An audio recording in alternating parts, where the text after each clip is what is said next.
Coy.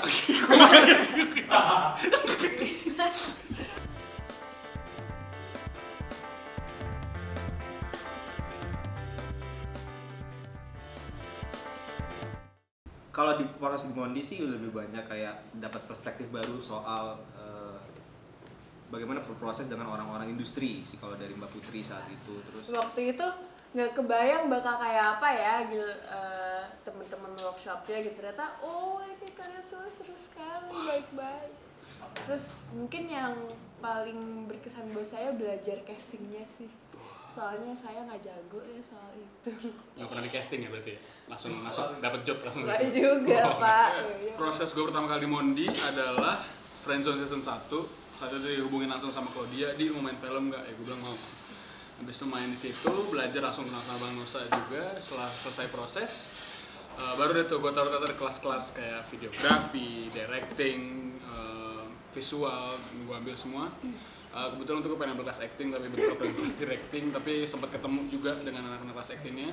Dari situ juga kita bikin berbagai macam produk-produk, kayak misalkan dari kelas directing kemarin sempat jadi bukan kelas directing, kelas bareng Zoe.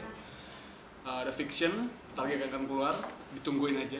Ditambah juga Friendzone 2, sebentar lagi juga akan keluar, ditungguin ya. Jangan lupa like, subscribe, komen, dan jangan di ban.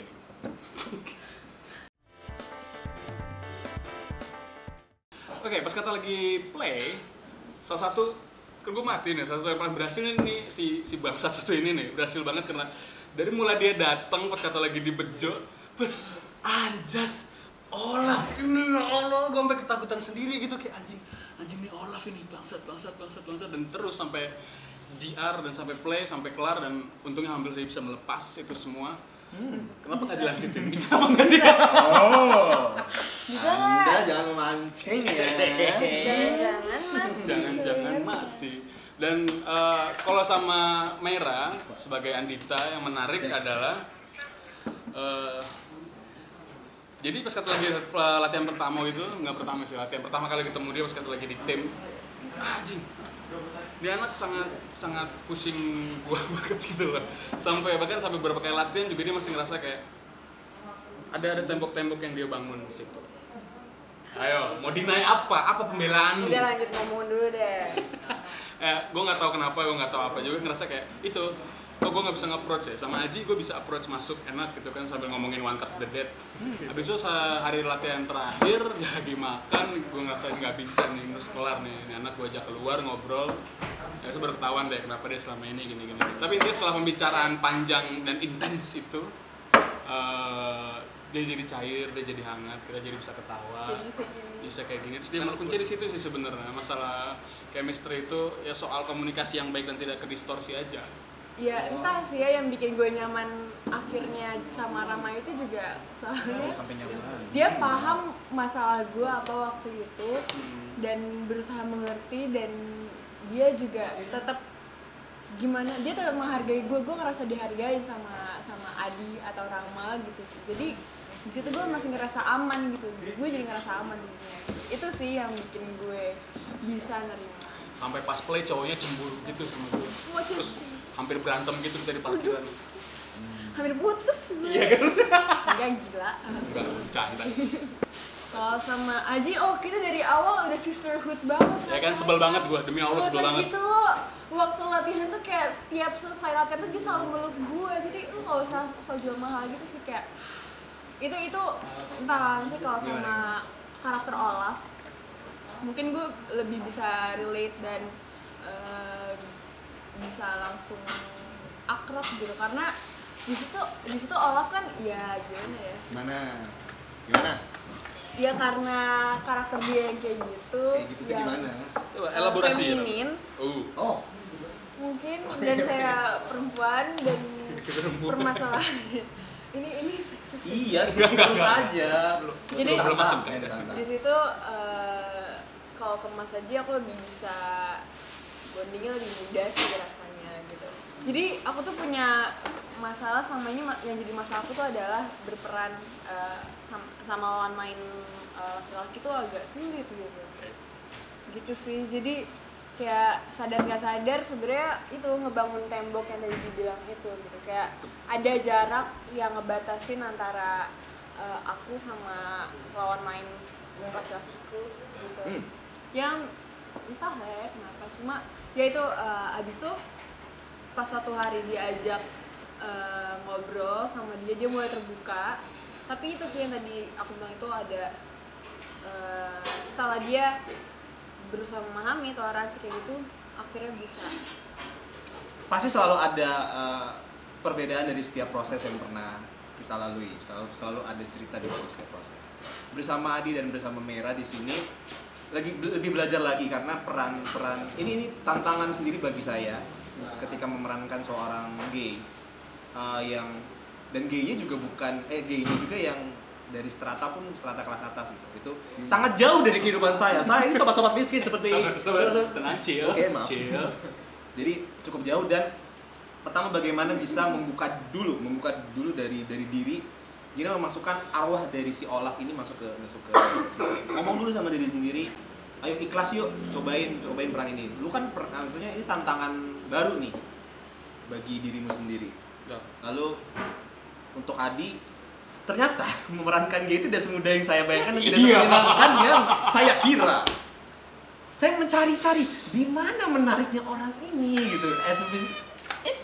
Ini mah dari secara fisikal dulu, baru masuk ke dalam yang mana ini menarik gitu ya. Pasti pas megang bentar kayak masih ada halangan gitu. Tangan ini kenapa? Banyak banget barrier untuk masuk. Aduh, kayak gitu. Ya kan, lu juga merasakan pasti kan itu. Kita untuk bisa masuk tuh. Tapi kan kita hampir metode pas kita di bejo. Iya. Mengajar dia kan. takut ya. Pasti barrier itu masih ada, walaupun perlahan-lahan makin hari itu makin turun, cuman ya masih ada tetap cuman di situnya. Ya akhirnya menurut saya ya bisa lah kita berdua membuka diri sebagai Olaf dan Rama, kita membuka diri kita sebagai pasangan yang sudah 7 tahun bersama. Dasar nyamuk. Anda yang merusak semua ini. Mera waktu pas proses di Mondi memang pernah kita main play singkat gitu. Maksudnya, tipe Mera tuh approach-nya tuh begitu. Kalau ada cara kan untuk setiap orang tuh pasti berbeda-beda cara nge-approach-nya gitu. Kalau ke Adi yang ngobrol aja dulu. Hal-hal yang jauh dulu dari Rama dan Olaf, jauh banget. Baru bisa masuk, gini. Adi tuh gini orangnya. Nah, kita saling memberikan masukan. Kayaknya enaknya Rama sama Olaf tuh ketemunya di sini deh ya.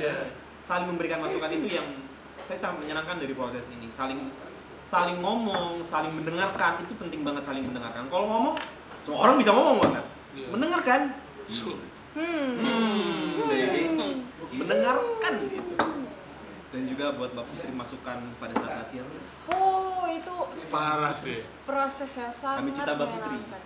Sayang. Proses paling galak dari proses ini adalah proses komunikasi itu tadi, membicarakan apa yang sudah terjadi, evaluasi. dan apa yang akan terjadi nanti itu enak banget gitu, bener-bener hati ke hati setiap latihan. Jadi keluar latihan tuh kita kayak habis berobat jalan gitu, jadi kayak pas pulang udah enak gitu. Mbak Putri pun sangat membuka sekali gitu dengan pengalaman dia yang sudah bumi gonjangan pernah menjadi pelakor juga di film kafir. Begitu aja. Emang? Iya, film kafir kan dia pelakor. Belum nonton ya? Kamu belum nonton kafir? Kamu belum nonton kafir? Mbak Putri? On the record. Kayak semenarik itu, seseneng itu, seikhlas itu sih sebenarnya. Main di sini tuh dari awal baca skrip aja tuh udah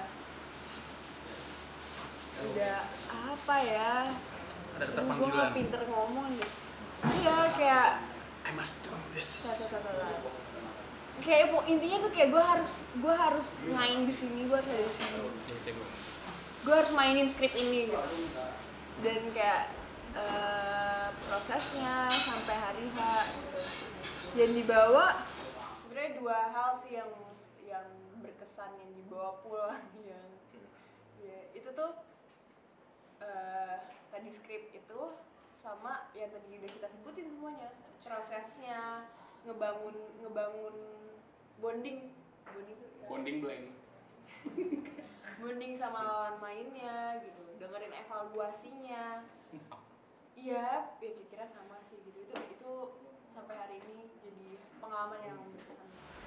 Soal Invisible Theater-nya itu sih, itu salah satu hal yang baru menurut gue pribadi gitu kan. Jadi ketika realitas seluruh kafe ini jadi panggung, menurut gue itu keren banget.